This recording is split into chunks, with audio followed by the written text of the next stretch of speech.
would think the most memorable day that I've been associated with would be the day we played Valentine here, which was basically our promotion determining match in 2014. Valentine and ourselves were locked in a battle over the year. We won the first game, they won the second game, so this was in an 8-team competition where you played each other 3 times, and we were lucky enough to get the luck of the draw to play Valentine twice at home. I think it was about 3 weeks or 4 weeks before the end of the competition, and on that day we would have had the largest crowd that I think I've ever seen here at Cook Square. To be honest, such was the interest. People would put it at anywhere between 1,500 and 2,000 people. We were lucky enough to take the Bickies that day and went on to win the remaining games and secure promotion to the NPL in 2015. So that sticks out as a particularly memorable day, but also the day that followed that, the last game of the season against Toronto Wabba. Again, given the fact that we're only 3 points in front going into the last round. Again, a huge crowd here. We had some rain problems. We had to call off the earlier match and push the two later ones back. I think the first grade kicked off at might have been 4 or 5 o'clock, but still we had, a crowd of thousands here. It was very gratifying. With every positive, there's also a few negatives. I guess, over the years it's been a turbulent ride in patches. How would you respond to that? As far as turbulent time goes, of course you were speaking about the relegation. How's the club overcome that to be where it is today? Basically, Maitland football is, in its life, has probably been more predominantly known as a first division or a second tier club. When we've had the opportunity to stay in the top grade, we've performed well when given that opportunity. But more recently, of course, since our relegation in 2002, the club has certainly fallen in some hard times in those days. There was obviously some circumstances that led to our relegation in 2002, both on and off the park. But the club, the committee, have worked extremely hard to get back to the top tier of competition.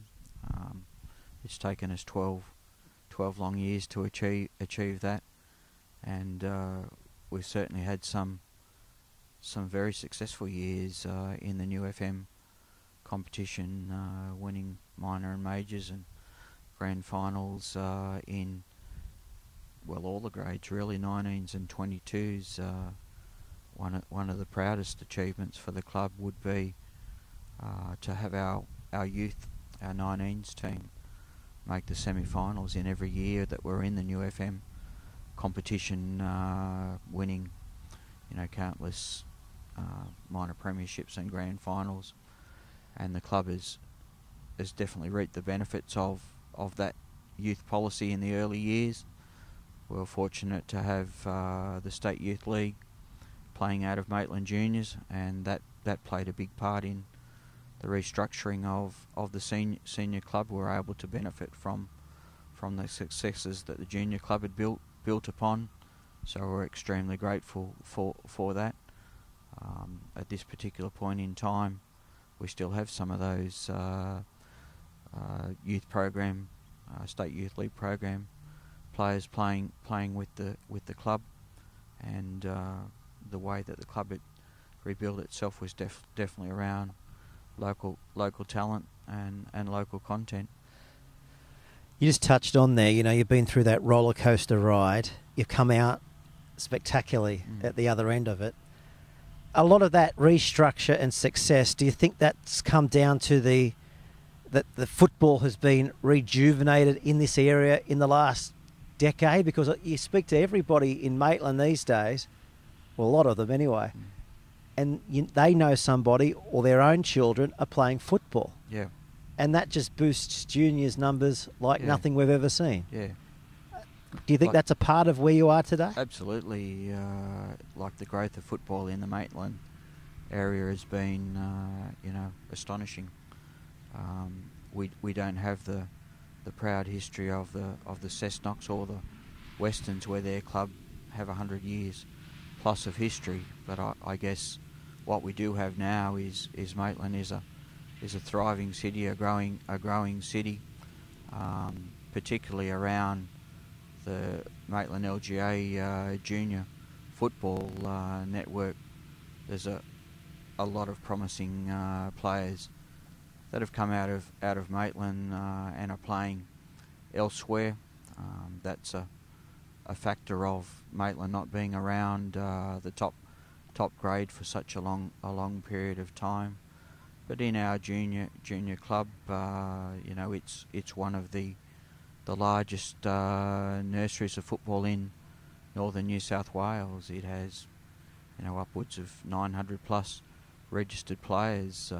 But together with that, you've got Thornton, you've got Tanambit, you've got Bulwarra Lawn, Rutherford, all the way out to Lochinvar, Greater Branxton, all of those.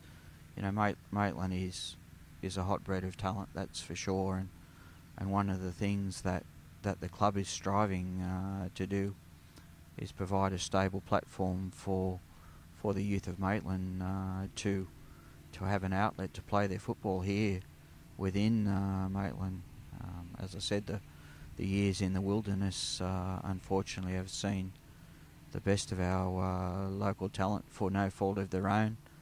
We haven't been able to provide an opportunity for them here in Maitland in the top grade, so they've had to look for that opportunity elsewhere, be it with Western, be it with Magic, be it with Olympic, Adamstown, Edgeworth.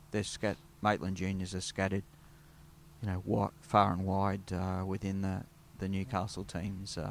But the focus of the club is definitely to provide a stable future going forward, and a long-term outlet for the youth of Maitland to play their football here at the highest standard possible. Well, by the looks of things on the field and by the sounds of things off the field, you've definitely got those structures in place. You've got the talent coming through. You're here, you're pumping away yourself. Where would football be without volunteers and people that are passionate about football? Oh, absolutely. Look, the people that we have around the club now, we've got a long-term committeeman that predates myself prior to 2002. Most of the people that are around the senior club now in a committee role, in a volunteer role, they're here without the interest of a son or a daughter playing. Their reasoning for being here is basically only to strive towards giving the youth of Maitland that opportunity to not only ply their junior trade through the various local junior clubs, but also to allow them to continue that on through the junior club. Our president, Chris Raff, he's been around the club for probably 8 years now. People like Dave Gresham, the same. People like Don Broadley, Wayne Lawrence. There's a whole stream of people that have contributed to what Maitland football is today, including the partners, the wives, and the girlfriends. That's for sure. We can't do it without the support of family. That's for sure. But and I guess Bar TV can't do it without quality football. So we appreciate what you guys do week in, week out to allow us to come and film football and spread the word. And mate, we appreciate your time today. I know you've taken us on a road that I guess not too many have here at the Maitland Football Club. And thanks for your time today, and all the best for this weekend. We appreciate the interest of Bar TV. Like as we were saying before, last year we were very fortunate to have an extended coverage of Bar TV here at Maitland, and even this year when Bar TV have extended their services, we've been very grateful to be match of the round in a lot of those rounds, and I see Northern have even picked Maitland football for the second week running to be the match of the round for our upcoming fixture against Edgeworth.